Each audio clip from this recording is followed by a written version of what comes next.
All right, we're going to continue with our media availabilities here at Bristol Motor Speedway.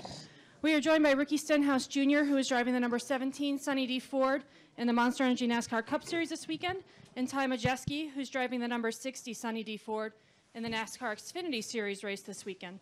Gentlemen, besides your being teammates at Roush Fenway Racing, you guys seem to have a common bond this weekend. Why don't you talk a little bit about your sponsorship on your cars? Yeah, we got 2 Sunny D Fords this weekend, which is really cool. Hank Hartong, that's owns Sunny D. He's a huge race fan, huge fan of Roush Fenways, and to see him, kind of cross, both series in the same weekend is really neat. Like I said, he's a big advocate of what we do at Roush Fenway Racing, and helping his companies grow like he wants. So it's been a good partnership. Obviously with the Zest company as well when we had them on the car, but we also thought that this weekend my practicing hadn't been going so well, so I figured I might let Ty practice my car, and I'll race it. I've struggled in practice lately, so maybe that's news to Ty. I didn't tell him that before we got up here, but that's going to be our suggestion. I'm up for it. No, yeah, I'm really excited to have Sunny D on the car this weekend. Always been a fan of the drink, and I got a chance to meet Hank, the owner of Sunny D, down at Daytona last year, and that was really cool to meet him, and got to meet such a great partner of Roush Fenway Racing the last handful of years, and excited to carry the torch here this weekend, and hopefully we can give Hank and Sunny D a pair of good runs this weekend. All right, we'll now open up to questions for Ricky and Ty. We'll start here with Jim. Jim Utter, Motorsport.com. As you alluded to, Ricky, you've had some struggles to start this season, but last week, even in the backup car, you had probably one of your best performances going during that race, which was a very difficult race even to stay on the lead lap for a lot of people. When the mechanical issue hit, did the wind just come out of your sails? Were you able to take something positive anyway from what you were able to do in that race? Yeah, I mean, I think we took some positives away that, once we get everything right, we're capable of, at least running, on the lead lap. Like you said, that was a difficult race to stay on the lead lap, especially starting in the back like we did. And only having a few laps on our car. So I think it gave the guys confidence that, they can get, the car right, even though we don't have a ton of laps on it. But also, we had some speed. Texas was a good race for us last year. And all the numbers and things that we look at, we thought our benchmark was probably the same as it was last year. It wasn't a performance that was any better than last year, but it was nice because it was a step up from the 1.5 mile racetracks that we've had so far this year, and that was a positive. It was a bummer. I thought we were sitting in a really good spot there, restarting third with newer tires. Definitely wasn't better than the 18 or 4, but we ran with the 4 at some points in the race. When they had their issues coming back up through the field. So I was really kind of excited when that caution came out and we hadn't pitted yet. Because I felt like we were probably a 10th to 15th place car before the caution came out. But, track position means a lot there. And, it kind of knocked the wind out of our sails. I was hoping I was going to have a good finish, good run coming into Bristol. All the guys that we were kind of racing for that 16th, 15th position in points all had issues. And I thought we were sitting there looking really nice. But, unfortunately, it didn't happen. But we are at one of my favorite racetracks now, so that's good. We're going to go to the far right to Mark. Mark Arrow, PRN. 2 questions. First for Ty. Can you talk about this opportunity with Roush Fenway Racing, the pressure on you when you don't have that many shots at it? Yeah, first of all, just very thankful for the opportunity everyone at Roush Fenway and Ford Performance has given to me and Austin and Chase as well. Just an opportunity to prove ourselves in the series. My mentality is just to take it as another race. I've been racing late models for a long time, and I've won quite a few races, and I just take this as just another race. And I think that's the mentality you got to have. You got to go in with an open mind, just trying to learn everything I can. I did a lot of studying and preparation coming into Bristol. Watched the last 2 Xfinity races here multiple times, and watched Dartfish and qualifying, and leaning on Ricky as well. He's always open to answering any questions that I have. So just leaning on my resources and trying to be as prepared as possible.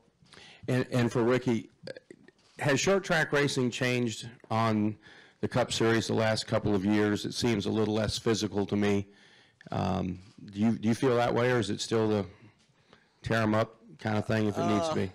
I mean, I think, all of us don't like tearing race cars up, and, I think it's, we all have a lot of respect for each other out there. We have a lot of respect for the teams and the crew guys that are building these race cars, that you don't want to just go tearing up people's cars. But, I think if the opportunity gives itself, you have an opportunity to move somebody out of the way for a win, I think you'll definitely see that. But, yeah, I mean, I wouldn't say it's less physical. I think it's just a little bit smarter racing. It's tough to, really get to somebody and move them. It seems like our cars are kind of, even at short tracks, you got dominant cars, and you kind of, track position means a lot. It's not a thing where, you have a handful of guys that can go to the back at a short track and run up through the field pretty quick, but you don't have many of those. So you kind of ride in line where your speed is. Any additional questions for Ricky and Ty? Up front to Bob. Bob Hawkers, ESPN. For Ricky, a lot of the talk this week has been, talked about pick guns being issued to teams. We talked about Cup title sponsor and should there be one, all-star race rules. Do you keep up with all this stuff? Do you care about all this stuff? Or as a race car driver, do you just ignore it all? No, I'm not in the driver council, so I don't really have to pay attention to any of it. So, the drivers that are in the council, kind of keep us updated, and, send out stuff to us when things are getting ready to be announced. The pit gun issues, I have no clue what's happened to some of the pit guns. My team, I think, is fortunately been okay so far with pit guns. The aero package, I found out, I think a day before it went out. So for the All-Star race, we were actually talking in meetings at the shop, and, I was talking about things I wanted to try, to get our mile-and-a-half program better, things I wanted to build in the race cars for Charlotte for the All-Star race, and they were like, I think it's going to be a little different than what you think. So I was like, oh, thanks. So I found out about that, and then, obviously the title sponsor, Monster, I think they've done a great job, and I've had a lot of fun with them.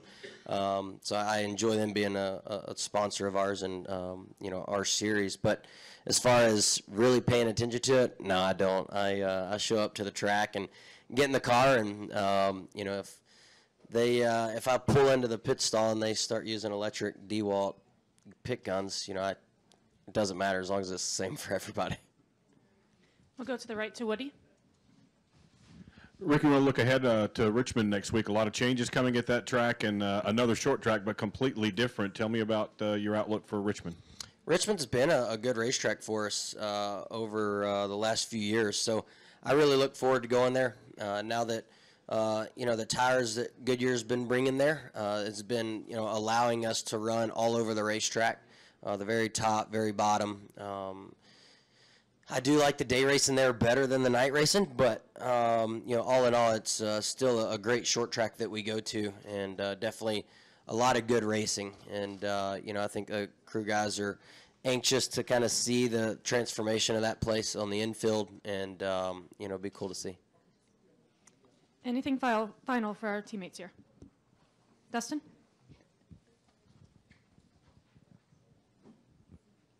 Dustin Long, NBC Sports. So, Ricky, once you found out what the format and the package was going to be for the All-Star race, I mean, what do you think about that?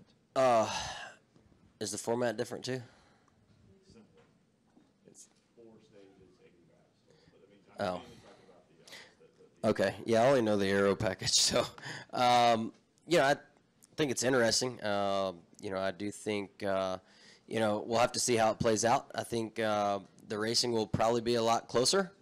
I do think that when you reduce the speeds, the handling isn't as big of an issue. And so I think You know, the racing will be probably a little more intense.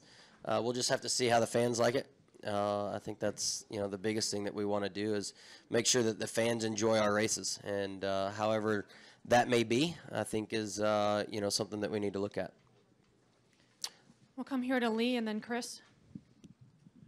Ricky, what kind of a challenge is it for Ty running a limited schedule compared to what you were faced when you got to, you know, when you were thrown into the Xfinity Series?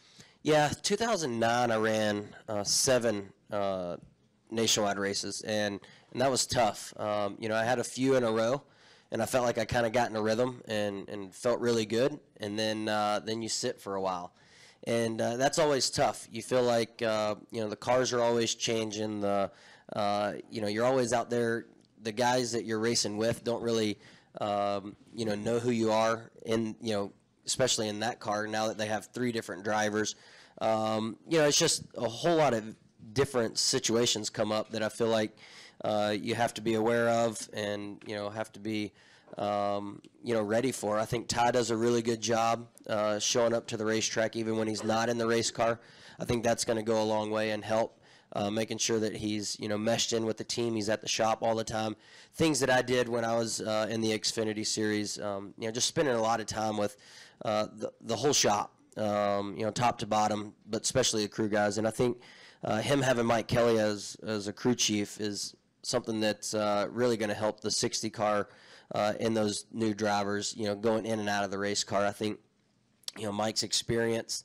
I'm really looking forward to seeing Ty run here. I think Mike and I had a few that we let slip away, and I know that he's wanting to get those back, and I'm sure he's probably told Ty that already.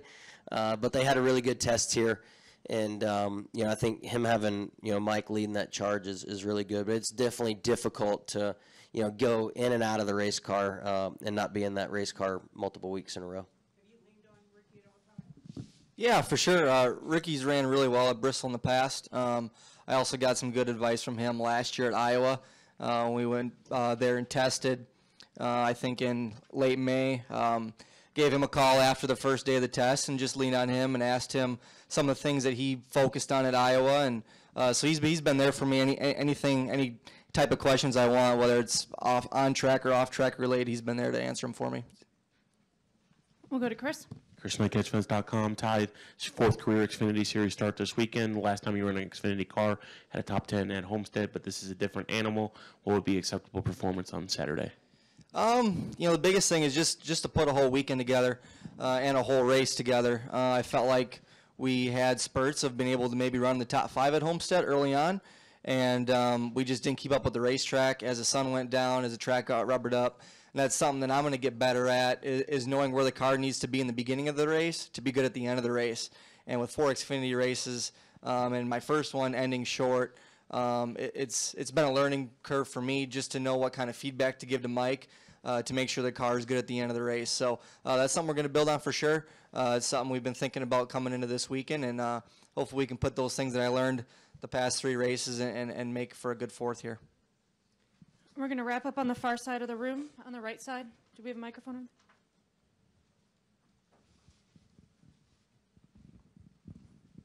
Jacob Seelman, Speed Sport. Ty, you're a short track guy. This is not a typical short track. Has anything or anywhere you've run in your career prepare you for this? Is there anything that prepares you for this?